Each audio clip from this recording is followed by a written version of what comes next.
بسم اللہ الرحمن الرحیم۔ السلام علیکم، میں شجیع اللہ فراست۔ آپ دیکھ رہے ہیں نیشنل اور انٹرنیشنل نیوز پر مشتمل 4 ٹی وی کا خصوصی خبرنامہ دنیا بھر سے، یعنی خبریں آپ کی نظر سے۔ سب سے پہلے ہیڈ لائنز۔ غزہ پر خوفناک بمباری، خان یونس کے شہریوں کو علاقہ چھوڑنے کی وارننگ، جاں بحق فلسطینیوں کی تعداد 18,000۔ فلسطینی قیدیوں کو رہا نہیں کیا گیا تو کوئی بھی اسرائیلی ہوسٹیج زندہ واپس نہیں جائے گا، حماس نے دی وارننگ۔ خان یونس میں سخت لڑائی، 7 اسرائیلی فوجی مرے، زمینی لڑائی میں ہلاک IDF سپاہیوں کی تعداد 104 ہو گئی۔ غزہ کی صورتحال پر غور کے لیے UN جنرل اسمبلی کی میٹنگ، امریکہ نے ایک بار پھر سیز فائر کی تجویز رد کر دی۔ یمن کے حوثیوں نے اسرائیل جانے والے جہاز کو روک لیا، کہا غزہ کو مدد پہنچانے تک کسی بھی جہاز کو جانے نہیں دیں گے۔ لبنان سرحد پر حزب اللہ اسرائیل لڑائی، سیریا میں اسرائیل کے حملے، دمشق نے کہا کئی میزائلوں کو مار گرایا۔ آرٹیکل 370 کی برخاستگی صحیح ہے، سپریم کورٹ کا فیصلہ، کہا صدر کو منسوخی کا اختیار ہے، عارضی شق تھی۔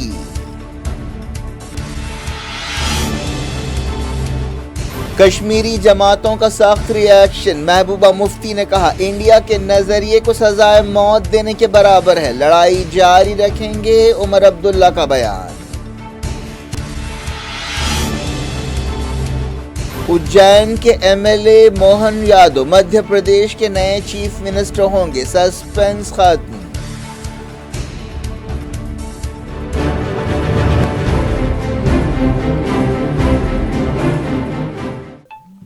ہیڈ لائنز آپ نے دیکھی، اب خبروں کی تفصیل۔ سب سے پہلے بات فلسطین کی۔ اسرائیل نے ساؤتھ غزہ کے سب سے اہم شہر پر خوفناک بمباری کی۔ حماس نے وارننگ دی ہے کہ اگر قیدیوں کی رہائی کے مطالبے کو قبول نہیں کیا گیا تو کوئی بھی اسرائیلی ہوسٹیج غزہ پٹی سے زندہ واپس نہیں جائے گا۔ اب تک اسرائیلی سپاہیوں کے حملوں میں جاں بحق فلسطینیوں کی تعداد 18,000 ہو گئی ہے۔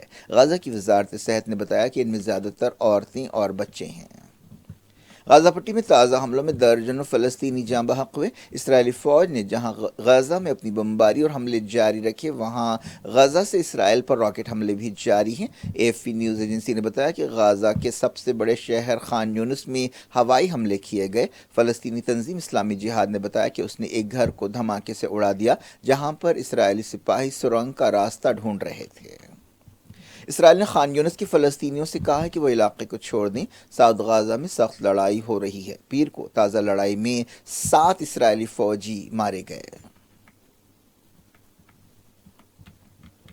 خان یونس میں شدید لڑائی کے درمیان اسرائیلی فوج نے بتایا کہ لڑائی کے دوران ایک اسکول سے بندوق برداروں نے ان پر یلغار کر دی۔ اس دوران اسرائیل میں راکٹ حملوں کی وجہ سے ایک اسرائیلی زخمی ہوا۔ زمینی لڑائی میں اسرائیلی ہلاکتیں بڑھ رہی ہیں۔ IDF نے کنفرم کیا کہ زمینی لڑائی میں اب تک کم سے کم 104 فوجی مارے جا چکے ہیں۔ 2006 کے بعد پہلی مرتبہ اسرائیلی فوج نے اپنے سپاہیوں کو ہوائی جہاز کے ذریعے ضروری سامان پہنچایا، جس سے یہ ظاہر ہوتا ہے کہ لڑائی کس قدر خوفناک ہے۔ مغربی کنارے میں اسرائیل کا کریک ڈاؤن جاری ہے۔ پیر کو کم سے کم 28 لوگوں کو مغربی کنارے میں گرفتار کیا گیا۔ الخلیل یا ہبرون اور دوسرے مقامات پر دھاوے کیے گئے۔ 7 اکتوبر کو جنگ شروع ہونے کے بعد سے 3,700 سے زیادہ لوگوں کو مغربی کنارے میں گرفتار کیا گیا ہے۔ جبالیہ ریفیوجی کیمپ میں اسرائیل فلسطینیوں کو ڈرانے، دھمکانے اور بھگانے کے لیے دھوئے کے بموں کا استعمال کر رہا ہے۔ اسرائیلی وزیر اعظم بنجامن نیتن یاہو نے کہا ہے کہ درجنوں حماس کارکنوں نے ہتھیار ڈالے ہیں۔ انہوں نے کہا کہ حماس کے خاتمے کی شروعات ہو چکی ہے۔ حماس نے کہا ہے کہ اگر قیدیوں کے تبادلے کو عملی شکل نہیں دی گئی تو اسرائیل کا کوئی بھی شہری جو حماس کی قید میں ہے زندہ واپس نہیں جا سکے گا۔ اسرائیل کا ماننا ہے کہ غزہ میں 137 ہوسٹیجز ہیں، جبکہ فلسطینی قیدیوں کے لیے کام کرنے والی تنظیم کا کہنا ہے کہ اسرائیلی جیلوں میں کوئی 7,000 فلسطینی قید ہیں۔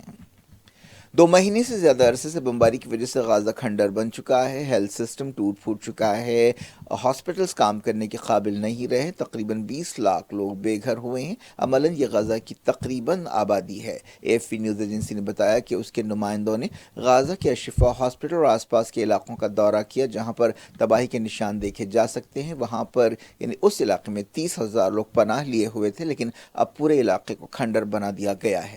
مقامی لوگوں نے بتایا کہ ان کی زندگی جہنم بن گئی ہے، وہاں پر بجلی نہیں ہے، پانی نہیں ہے، آٹا نہیں ہے، روٹی نہیں ہے، دوائیں نہیں ہیں، بچے بیمار ہیں۔ یونائٹڈ نیشنز کا اندازہ ہے کہ غزہ کی تقریباً 19 لاکھ آبادی بے گھر ہوئی ہے۔ یونائٹڈ نیشنز کے عہدیداروں نے بتایا کہ غزہ میں کوئی بھی جگہ محفوظ نہیں ہے۔ UN جنرل اسمبلی کی ایک میٹنگ ہو رہی ہے جس میں غزہ کی صورتحال پر غور کیا جا رہا ہے۔ جنرل اسمبلی کے صدر نے یہ بات بتائی۔ یہ میٹنگ ایک ایسے وقت ہو رہی ہے جب جمعے کو ہی UN سیکیورٹی کونسل میں جنگ بندی کے لیے ایک قرارداد کو امریکہ نے ویٹو کر دیا تھا۔ UN سیکریٹری جنرل اینٹونی گوٹریز نے قطر کے امیر شیخ تمیم سے دوحہ میں ملاقات کی اور جنگ بندی کوششوں کے بارے میں بات چیت کی۔ ان عالمی کوششوں کے باوجود اسرائیل ٹس سے مس نہیں ہو رہا ہے اور بے قصور سیویلینز پر بے رحمی سے بم گرا رہا ہے۔ قطر کے وزیر اعظم شیخ محمد بن عبد الرحمن الثانی نے بتایا کہ اسرائیل کی مسلسل بمباری کی وجہ سے بات چیت کی کامیابی کے امکانات کم سے کم ہو رہے ہیں۔ قطر کے وزیر اعظم نے کہا کہ کم امکانات کے باوجود وہ دونوں فریقوں پر دباؤ ڈالتے رہیں گے۔ UN جنرل اسمبلی میں اس سے پہلے بھی غزہ کے بارے میں قرارداد منظور کی جا چکی ہے، لیکن جنرل اسمبلی کی قرارداد پر عمل لازمی نہیں ہوتا۔ امریکہ کے secretary of state Antony Blinken نے ایک بار پھر جنگ بندی کی تجویز رد کر دی ہے۔ انہوں نے ایک ٹی وی چینل سے بات چیت کرتے ہوئے کہا کہ جب تک حماس زندہ ہے اور کام کر رہی ہے اور 7 اکتوبر جیسے حملے کرنے کی صلاحیت رکھتی ہے، مسئلہ برقرار رہے گا۔ بلنکن نے یہ بھی کہا کہ امریکہ اس جنگ کے خوفناک نتیجوں سے واقف ہے جس کی وجہ سے بچے، عورتیں اور مرد متاثر ہو رہے ہیں۔ بات کرتے ہیں فلسطین کی۔ ایسا ڈر بڑھتا جا رہا ہے کہ غزہ جنگ اور پھیلے گی۔ اسرائیل اور لبنان کی حزب اللہ تنظیم کے درمیان جھڑپیں ہو رہی ہیں۔ سیریا کی سرکاری نیوز ایجنسی نے بتایا کہ اتوار کو دمشق کے قریب اسرائیل نے حملے کیے جنہیں ناکام بنایا گیا۔ سیریا کے حالات پر نظر رکھنے والی ایک تنظیم نے جو لندن سے کام کرتی ہے بتایا کہ تازہ حملوں میں دمشق ایئرپورٹ کے قریب اور سیدہ زینب ضلع میں حزب اللہ کے ٹھکانوں کو نشانہ بنایا گیا۔ اس دوران لبنان سرحد پر حزب اللہ اور اسرائیل کے درمیان لڑائی کی خبر ہے۔ یمن کے حوثیوں نے اسرائیل کو جانے والے ایک جہاز کو روک دیا۔ اس سے پہلے حوثیوں نے دھمکی دی تھی کہ وہ غزہ میں مدد نہ پہنچانے پر ان کے علاقے سے گزرنے والے ہر اس جہاز کو نشانہ بنائیں گے جو اسرائیل کی طرف جا رہا ہوگا۔ خبروں میں کہا گیا کہ یمن کے حوثیوں نے فلسطین کے قبضہ کیے ہوئے علاقوں یعنی اسرائیل کی طرف جانے والے ایک جہاز کو روکا۔ لبنان کے المیادین ٹیلی ویژن چینل نے یہ بات بتائی۔ حوثی فوج نے اس جہاز کو روکنے کی تصدیق کی۔ اتوار کو حوثی فوج کے بریگیڈیئر جنرل یحییٰ السری نے وارننگ دی تھی کہ غزہ کو دوائیں، کھانا، پانی اور ضروری چیزیں نہیں پہنچائی گئیں تو قبضہ کیے ہوئے علاقوں یعنی اسرائیل کی طرف جانے والے تمام جہازوں کو جائز ٹارگٹ سمجھا جائے گا۔ فرانس نے کہا ہے کہ اس کے ایک جہاز نے ریڈ سی میں 2 ڈرونز کو مار گرایا جو یمن سے چھوڑے گئے تھے۔ ہزاروں بوسنیائی اور سربیائی شہریوں نے فلسطینیوں سے یکجہتی کا اظہار کرتے ہوئے مظاہرے کیے۔ بوسنیا کے دارالحکومت سراجیوو میں -0 ٹیمپریچر میں ہزاروں لوگ سڑکوں پر نکل پڑے۔ یہ لوگ بینرز اٹھائے ہوئے تھے اور نعرے لگا رہے تھے۔ ان کا مطالبہ تھا کہ فلسطین کو آزاد کیا جائے اور نسل کشی روکی جائے۔ یہ لوگ ایک بینر اٹھائے ہوئے تھے جس پر لکھا تھا کہ کل سربینیکا میں جو کچھ ہوا وہ آج غزہ میں ہو رہا ہے۔ اس طرح وہ 28 سال پہلے سربینیکا میں ہونے والے قتل عام اور نسل کشی کا کمپیریزن غزہ کے موجودہ حالات سے کر رہے تھے۔ سربینیکا میں 8,000 بوسنیائی مسلمانوں کا قتل عام ہوا تھا۔ سربیا کے دارالحکومت بیلگریڈ میں بھی مظاہرہ ہوا اور ریلیاں نکالی گئیں۔ احتجاجی فلسطین اور سربیا کے جھنڈے لہرا رہے تھے اور فلسطین کی آزادی کے حق میں نعرے لگا رہے تھے اور یہ ریلیاں انسانی حقوق کے عالمی دن کے موقع پر نکالی گئیں۔ غزہ جنگ شروع ہونے کے بعد سے ایسے کئی دن آئے جن میں شہریوں، بچوں، بوڑھوں اور انسانوں کے حقوق کی حفاظت کی بات کی جاتی ہے، لیکن دنیا اب تک تیسرے مہینے میں بھی اسرائیل کی ظالمانہ نسل کشی اور بربریت کو روکنے میں ناکام رہی اور بڑی حد تک اس کا ذمہ دار امریکہ ہے۔ بوسنیا ہرزیگووینا کی وزیر خارجہ المودین نے غزہ کی موجودہ حالات اور 1992 سے 95 تک لڑی جانے والی جنگ کے دوران بوسنیا کے حالات کا کمپیریزن کیا۔ اس جنگ میں 1 لاکھ سے زیادہ لوگ مارے گئے تھے۔ بوسنیائی وزیر نے کہا کہ اس جنگ کے دوران ان کی نسل کشی کی گئی تھی۔ ہم آج بھی اس جنگ کی تصویریں نہیں دیکھ پاتے ہیں۔ اور انہوں نے کہا کہ وہ 7 اکتوبر کے حملے کی مذمت کرتے ہیں، لیکن یہ حملہ سویلینز کو ہلاک کرنے، مسجدوں، چرچوں اور ہاسپٹلز کو تباہ کرنے کا بہانہ نہیں ہو سکتا۔ بات کرتے ہیں انڈیا اور آرٹیکل 370 کی۔ سپریم کورٹ نے آرٹیکل 370 کی برخاستگی کو برقرار رکھا ہے اور کہا ہے کہ یہ قدم جموں کشمیر کو یونین میں ملانے کے لیے 70 سالہ پروسیس کا حصہ تھا۔ عدالت نے یہ بھی کہا کہ صدر جمہوریہ کو خصوصی حالات میں آرٹیکل 370 برخاست کرنے کا اختیار ہے۔ سپریم کورٹ نے اگست 2019 میں آرٹیکل 370 برخاست کرنے کے صدر کے اختیار کو صحیح قرار دیا۔ اس کے ذریعے جموں کشمیر کو مرکزی علاقوں میں بانٹا گیا تھا اور اس کی خصوصی سہولتیں ختم کر دی گئی تھی۔ Chief justice of India D Y Chandrachud کی قیادت والی 5 ججوں کی بینچ نے یہ فیصلہ دیا۔ عدالت نے کہا کہ آرٹیکل 370 کی برخاستگی مرکز اور ریاست کے درمیان جموں کشمیر کو یونین میں ملانے کے لیے 70 سال تک پھیلے ہوئے ایک گریجول پروسیس کا انجام ہے۔ عدالت نے جموں کشمیر کے دستور کو بھی غیر کارکرد قرار دیا۔ چیف جسٹس چندرچوڑ نے کہا کہ انڈیا کا دستوری حکمرانی کا مکمل ضابطہ ہے۔ عدالت نے مرکزی علاقے جموں کشمیر کو جلد سے جلد ریاست کا درجہ دینے کے مرکز کے وعدے کو قبول کیا۔ بینچ نے الیکشن کمیشن کو ہدایت دی کہ وہ 30 ستمبر 2024 تک جموں کشمیر میں اسمبلی الیکشن کرائے۔ عدالت نے کہا کہ اس بات کا جائزہ لینے کی ضرورت نہیں ہے کہ کیا جموں کشمیر کو 2 مرکزی علاقوں میں بانٹنے کا فیصلہ صحیح ہے۔ بینچ نے لداخ کو الگ مرکزی علاقہ بنانے کی تائید کی۔ چیف جسٹس نے اپنے اور دوسرے ججوں کی طرف سے بولتے ہوئے کہا کہ اکتوبر 1947 میں الحاق کے سمجھوتے پر دستخط کے بعد جموں کشمیر نے اپنا اقتدار اعلیٰ یا سوورینٹی انڈیا کے حوالے کر دی۔ ریاست جموں کشمیر میں کوئی داخلی اقتدار اعلیٰ نہیں ہے۔ عدالت نے یہ بھی کہا کہ آرٹیکل 370 ایک عارضی یعنی ٹیمپریری شق تھی جس کا مقصد جنگ اور داخلی لڑائی کے وقت دیسی ریاست کو یونین میں ملانے کے عمل کو آسان بنانا تھا۔ 2019 میں آرٹیکل 370 برخاست کر دیا گیا تھا اور جموں کشمیر کو 2 مرکزی علاقوں میں بانٹ دیا گیا تھا۔ اس وقت وادی میں کرفیو لگا دیا گیا تھا اور لوگوں کو بڑے پیمانے پر گرفتار کیا گیا تھا۔ وہاں صدر راج بھی لگایا گیا۔ پاکستان نے انڈیا کے سپریم کورٹ کے اس فیصلے کو رد کر دیا ہے۔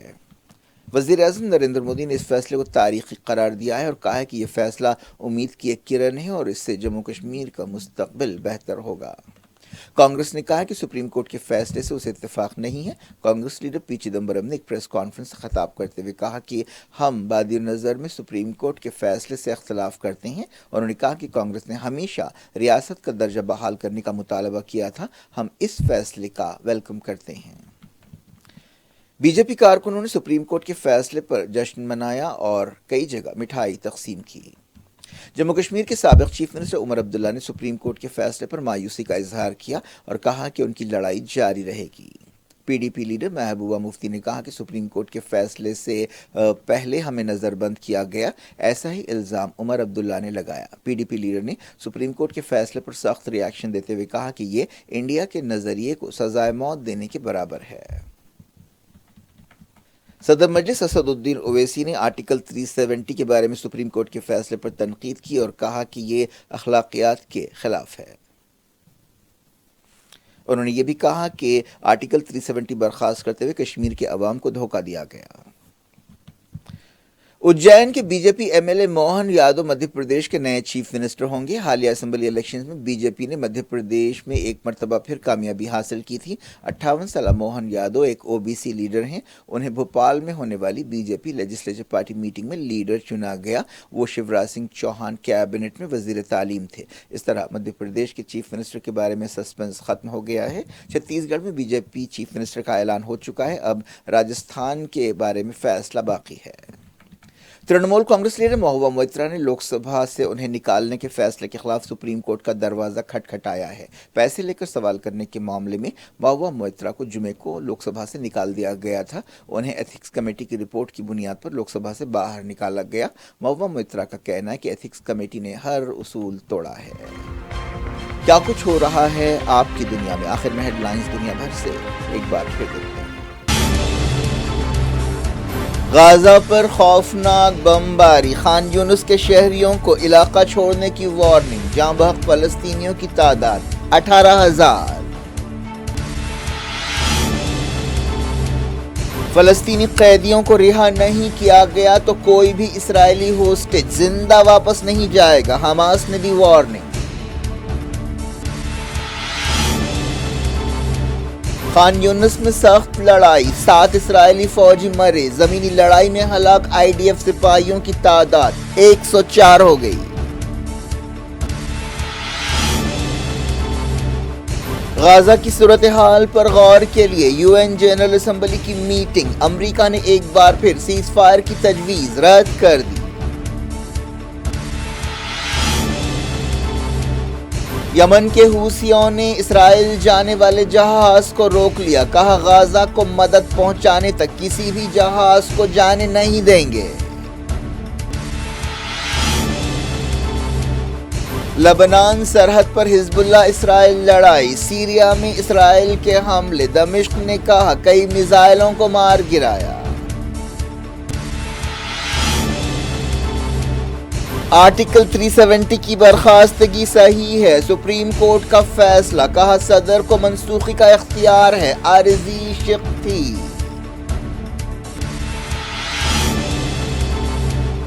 کشمیری جماعتوں کا سخت ری ایکشن، محبوبہ مفتی نے کہا انڈیا کے نظریے کو سزائے موت دینے کے برابر ہے، لڑائی جاری رکھیں گے، عمر عبداللہ کا بیان۔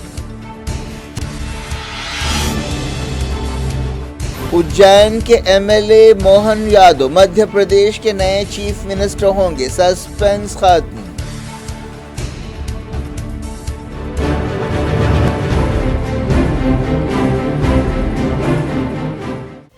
یہ تھی آج کی خبریں، شجی اللہ فراست کو دیں اجازت اور اپنا بے حد خیال رکھیں۔